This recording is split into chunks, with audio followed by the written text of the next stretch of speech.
Former President Goodluck Jonathan and his Ghanaian counterpart John Mahama have emphasized the need for quality and transparent leadership coupled with inclusive democracy in the governance in Africa.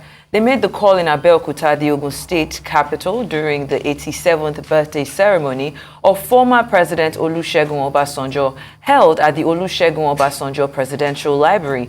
Responding to submissions on the topic quality leadership and inclusive democracy as catalysts for development in a strife-ridden world, former President Obasanjo called for a homegrown democracy that takes confidence of African culture and development.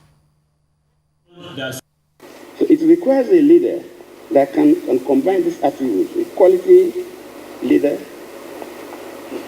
who will run an inclusive government that can catalyze the process of unity and development, that will be able to mitigate this crisis in the world. I believe that the guest speakers will do justice to this and we will wait to listen to them. As globalization continues to shape our interconnected planet, no country or region can prosper in isolation. Therefore, it is incumbent upon all of us to work collaboratively, recognizing that the development of Africa is intrinsically tied or linked to global progress. To minimize social unrest on our continent, Africa needs to create wealth and significantly grow its economies. Africa must be at peace. An inclusive democracy and good governance will deliver the needed peace. At any given moment in the life of a nation, strong and defiant leadership was needed in the pre-colonial struggle for African liberation and independence, not a leadership of humility. At the time we were fighting for the independence of our nations, we needed strong, defiant leadership. So a humble leader would not have done, a meek leader would not have done. If I give you another example, none could have been more effective as England's wartime Prime Minister than Winston Churchill, who was popularly called the Bulldog. Baba has become a world-respected democratic leader, a detribalized Nigerian, a Pan-African whose passion and vision is for Africa that is being led by quality leadership for the desired economic development. In all this, Baba is deeply connected to his roots.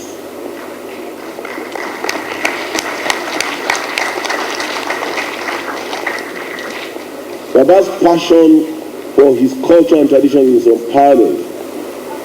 Baba remains the Balugu of Owu.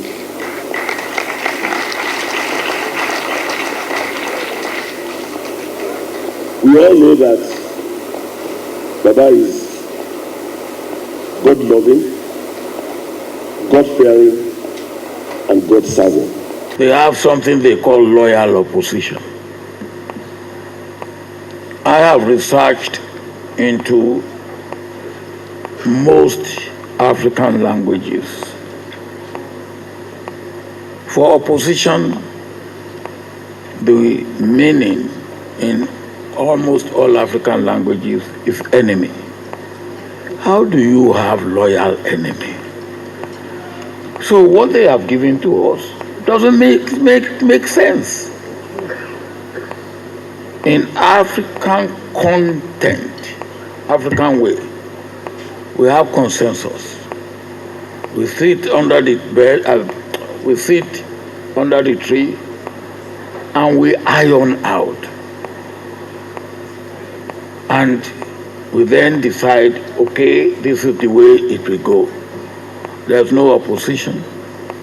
There's no one side is opposition side, another side is government side.